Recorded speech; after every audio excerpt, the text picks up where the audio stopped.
এক রাত্রিতে আল্লাহর নবী সাল্লাল্লাহু আলাইহি ওয়াসাল্লাম আমার ঘরে আসলেন। সেদিন আমার পালা ছিল আমার ঘরে থাকার জন্য। আল্লাহর নবীর একাধিক স্ত্রী ছিলেন, তিনি পারাক্রমে সবাইকে সময় দিতেন। সেই রাত্রি ছিল আম্মা জান হযরতে আয়েশা সিদ্দিকা রাদিয়াল্লাহু তাআলার ঘরে থাকার কথা। তিনি বলেন যে নবীজি আমার ঘরে আসলেন, ইতিমধ্যে কাপড় চোপড় খুললেন, কিছুক্ষণ পর আবার গায়ের মধ্যে দিয়ে এরকম করে আপনার বের হয়ে গেলেন। আবার অন্য বর্ণনায় পাওয়া যায় যে তিনি রাত্রি বেলায় তিনি বিছানায় তাকিয়ে দেখেন, খোঁজ করে দেখেন যে নবীজি তিনার পাশে নাই। বেকারার হয়ে গেলেন, এত রাত্রিতে নবীজি গেলেন কোথায়? তিনি খুঁজতে খুঁজতে আপনার বলা হয় যে খরাস্তু আতলুবুহু, আমি নবীকে খুঁজতেছিলাম। এমন সময় ফিলাম ফিল বাকিঈ, আমি নবীকে দেখলাম কোথাও যখন খুঁজে পাইলাম না, আমি মনে মনে ভাবছিলাম যে আল্লাহর নবী হয়তো আমার ঘর থেকে বের হয়ে অন্য কোন স্ত্রীর ঘরে, আমার সতীনের কোন ঘরের মধ্যে গেছে, সেখানে রাত কাটাচ্ছেন। আমার প্রতি হয়তো মন খারাপ করেছে। আমি নিজেকে এরকম করে আপনার দোষী মনে করতেছিলাম যে কোন অপরাধের কারণে আল্লাহর নবী আমার ঘর থেকে বের হয়ে গেছেন। আমি এরকম করে আপনার চিরুন অভিযান চালিলাম, তল্লাশি করলাম যে কোন সতীনের ঘরে আল্লাহর নবীকে দেখা যায় না। তিনি আশপাশে খুঁজতেছিলেন, দেখতেছেন মদিনার সে জান্নাতুল বাকি কবরস্থানে দাঁড়িয়ে আল্লাহর নবী কবরবাসীর জন্য দোয়া করতেছেন। আমি আয়েশার উপস্থিতি টের পেয়ে আল্লাহর নবী দোয়া শেষ করে বলেন যে আয়েশা, তুমি কি মনে করেছো আল্লাহ ওয়া রাসূলুহু যুলামান, আল্লাহর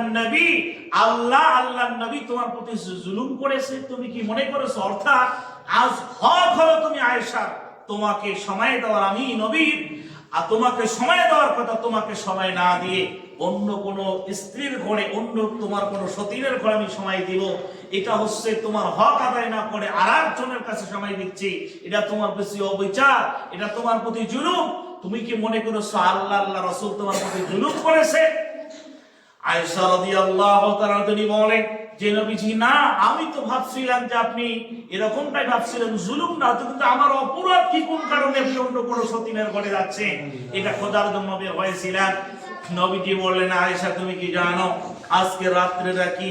জিবরিল আমিন আমার কর্ণকুহরে এসে পৌঁছে দিয়েছেন বার্তা, আজকের রাতের লাইলাতুন নিসফি মিন শাবান, শাবানের মধ্য রজনী, যেই রজনীতে আল্লাহ সুবহানাহু ওয়া তাআলা বনু কালফ গোত্রের যত সব এরকম করে আপনার মেষ আপনার পাল আছে, এই মেষ পালের যত সব লোম হয়ে থাকে, পশম হয়ে থাকে, তার চাইতে অধিক সংখ্যক লোককে আল্লাহ সুবহানাহু ওয়া তাআলা আজকের রাত্রিতে ক্ষমা করে দিয়েছেন। সুবহানাল্লাহ। যে হলো অবলহায় থেকে বনু কালফ গোত্রে একটা পালে 20,000 ছাগল, একটা ছাগলের লোম আমরা গুণে শেষ করতে পারবো না। এখানে আসলে সংখ্যা বোঝানো না, আধিক্য বোঝাইছে। আল্লাহ রাব্বুল আলামিন অধিক সংখ্যক বান্দাকে ক্ষমা করবেন। হাদিসের ব্যাপারে মুহাদ্দিসিনে কেরাম অনেক উলামায়ে উম্মত বলেছেন এটা হাদিস হলো দুর্বল, বর্ণনা হলো দুর্বল। তবে কথা হলো ভাই, হাদিসের বর্ণনার ক্ষেত্রে, সনদের ক্ষেত্রে যদি কোনো দুর্বল হয়ে থাকে, কোন হাদিস যদি বর্ণনার ক্ষেত্রে একটা কনসেপ্ট ক্লিয়ার রাখেন, অনেকে এই বিষয়ে বাড়াবাড়ি করে থাকে, আপনারা তাদের উত্তর দিতে পারেন। হাদিসের ব্যাপারে বর্ণনার ক্ষেত্রে, সনদের ক্ষেত্রে যদি কোনো দুর্বল হয়ে থাকে, আর একই হাদিসের যদি সমর্থনে আরেক হাদিস পাওয়া যায়, এই হাদিসটাও দুর্বল, এর সমর্থনে আরো একাধিক হাদিস কি আছে, তাহলে তার দুর্বলতাটা কি কেটে যায়। মনে করেন একজন লোক চুরি করেছে, এখন 2 জন লোক তার সাক্ষী দিচ্ছেন যে লোকটা চুরি করছে, আর 10 জন এসে সাক্ষী দিচ্ছেন যে লোকটা চুরি করছে, কিন্তু লোকটা তো নামাজ পড়ে। আরেকজন বলতেছে লোকটা তো দানও করে, সদকাও করে, এই লোকটা তো ওয়াজ নসিহত শোনে। 10 জন যখন তার বিরুদ্ধে, তার পক্ষে হয়ে এরকম করে আপনার ভালোবাসার জন্য, তার মঙ্গলের জন্য, তার কল্যাণের বা তার ভালো কাজের যখন প্রশংসা করবে, সাক্ষ্য দিবে, ওই চুরির কাজটা নিতান্তই একটা দুর্বল মনে হবে কিনা? কি বলেন যে এত ভালো লোক চুরি করবে কেন, এত ভালো লোক চুরি করবে কেন? অনুরূপ ভাবে হাদিসের পরিভাষা হলো, বর্ণনার ক্ষেত্রে দুর্বল থাকলে তার সমর্থনে যদি একাধিক হাদিস পাওয়া যায়, তার দুর্বলতাটা কি কেটে যায়। এই শবে বরাতের ব্যাপারে প্রায় 10 জন সাহাবায়ে কেরাম হাদিস বর্ণনা করেছেন। বিদায়ের শবে বরাত বলতে কোনো কিছুই নাই, আবার শবে বরাত বলতে বহুত কিছু, এমনটা মনে করা যাবে না। আহলে সুন্নাত ওয়াল জামাতের মতামত হলো শবে বরাত বলতে আপনার যা আছে বাড়াবাড়িও না সারাসারিও না, শরীয়তে যা আছে আমরা তাই মানবো। তবে আমাদের সমাজের যারা প্রচলন রয়েছে সবই বারাত, সব ফার্সি শব্দ, বারাত এটা আরবি শব্দ, সব শব্দের তো রাত্রি, বারাত মানে হচ্ছে ভাগ্য, অনেকে এটাকে ভাগ্য রজনী, না বারাত মানে হচ্ছে মুক্তি, এটাকে অনেকে মুক্তির রজনী। যেহেতু আল্লাহ নবী এটাকে বলেছেন যে এই রাত্রিতে অসংখ্য মানুষকে সৃষ্টিকুলকে ক্ষমা করা হবে, মাফ করে দেওয়া হবে, বিদায়ের নাম হচ্ছে শবে বরাত, এটা বলতে কোনো অসুবিধা নাই। তবে আমরা যারা সচরাচর বলে থাকি সেটা আছে শবে বরাত মানে হচ্ছে কি ভাগ্য রজনী, বরাত মানে ভাগ্য, সব মানে রাত্রি, বরাত মানে কি ভাগ্য। একটা আছে বারাত আর একটা আছে বরাত, শব্দ কয়টা বলার ক্ষেত্রে, একটা বরাত একটা কি বারাত। বারাত মানে হচ্ছে মুক্তি, মুক্তির রাত, এটা হাদিসের পরিভাষা অনুযায়ী, এই পরিভাষাটা হাদিসের ব্যাখ্যা অনুযায়ী এই পরিভাষাটা ঠিক আছে। আর আপনারা যারা সচরাচর আপনি আমি ইউজ করি শবে বরাত, এটা মনে হচ্ছে কি আপনার ভাগ্য রজনী। অথচ আল্লাহ রাব্বুল আলামিন কোরআনে স্পষ্ট ভাবে উল্লেখ করেছেন লাইলাতুল কদর খায়রুম মিনাল ফিশার, কদর তাকদীর থেকে কদর, কদরের রজনী ভাগ্যের রজনী বলা হয়, তাকে কদরের রজনী কি। তাহলে এই শবে বরাত যদি আপনি আমি বলিতে কোরআনের পরিভাষার সাথে কোরআনের ব্যাখ্যার সাথে আমার বলাটা সাংঘর্ষিক হয়ে যায়, বিদায় আমার শবে বরাত না বলে যদি শবে বরাতই বলতে হয় তাহলে বলবো শবে বারাত, শবে বারাত। এটা যদি আপনার জন্য খুব কষ্ট হয়ে যায় তাহলে আপনি হাদিসের পরিভাষা যদি আপনি আমি শব্দটা ব্যবহার করে থাকি তাহলে এর মধ্যে আর কোনো ভুল নাই। হাদিসের পরিভাষা লাইলাতুন নিসফি মিন শাবান, নিসফি মিন শাবান যদি বলেন এতটুকু বললেও আপনার পরিভাষাটা ঠিক থাকবে। আর আপনি যদি বলেন শবে বরাত ভাগ্য রজনী, পুরা কোরআন হাদিস বিরোধী একটা পরিভাষা হয়ে যাবে, নাউযুবিল্লাহ। তবে অনেকেই এটাকে বিদআত বলেছেন।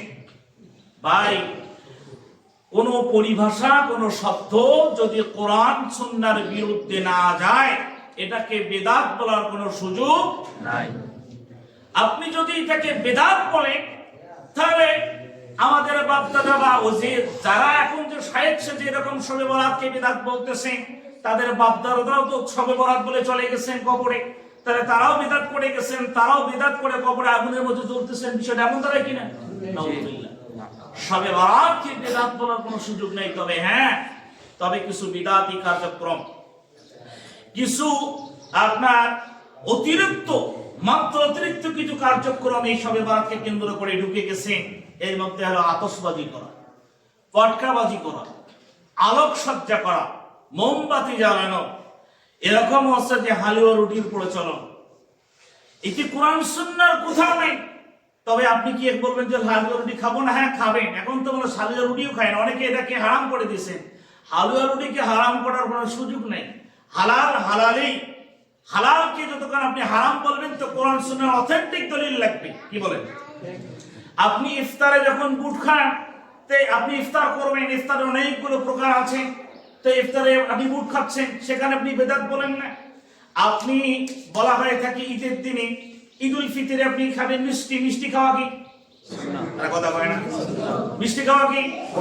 অনেক বাড়িতে এই সেমাই পাক করলেন বা ফিন্নি রান্না করলেন, এর সাথে নুডলসও পাক করে কিনা? কেন ভাই আপনি নুডলস খাইবেন কেন? ঈদের দিনে তো মিষ্টি খাওয়ার সময় তো আপনি নুডলস পাক করলেন কেন? এটাকে আপনি বিদআত বলেন না, এটাকে হারাম বলেন না। আর হালুয়া রুটিকে তো হারাম কেন? বিষয়টা এখন তো আসলে মানুষ হালুয়া রুটিও খায় না, হালুয়া তো তৈরি করে না, খায় রুটি আর গোশত। কি বলে? হালাল কখনো হারাম বলার কোনো অপেক্ষা নাই। তবে হ্যাঁ, নির্দিষ্ট দিন মনে করে আপনি খাচ্ছেন, এতেও কোনো সমস্যা নাই।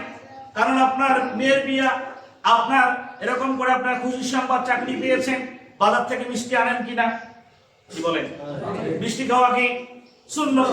এখন আপনি নির্দিষ্ট দিন মনে করে বাজার থেকে মিষ্টি কিনে আনলেন কিনা, তার দিনকে উপলক্ষ করে আপনি সুন্নাহটা পালন করতেছেন, এখানে বেদাত হয় না। আর হালুয়া রুটি খেলে বেদাত হবে কেন? আপনি খান, অসুবিধা নাই। তবে কথা হলো এটাকে ইবাদত মনে করিয়ে করা যাবে না। কি করা যাবে না? আমরা এটাকে ইবাদত মনে করতেছি। যেমন আমরা বিশেষ করে মেসেজটা পৌঁছায় দিবে, এটা না করলে মনে হয় গুনাহগার হয়ে যাবে। হ্যাঁ, এমনটা মনে করা যাবে না। হালুয়া রুটির মধ্যে কোনো নেকি নেই, কোনো নেই, এরকম করে সওয়াব নেই। তবে হ্যাঁ আপনি নিজে খান, মানুষকে খাওয়ানোর মধ্যে সওয়াব আছে, কোনো অসুবিধা নাই। তবে বাধ্যবাধকতা মনে করা যাবে হারাম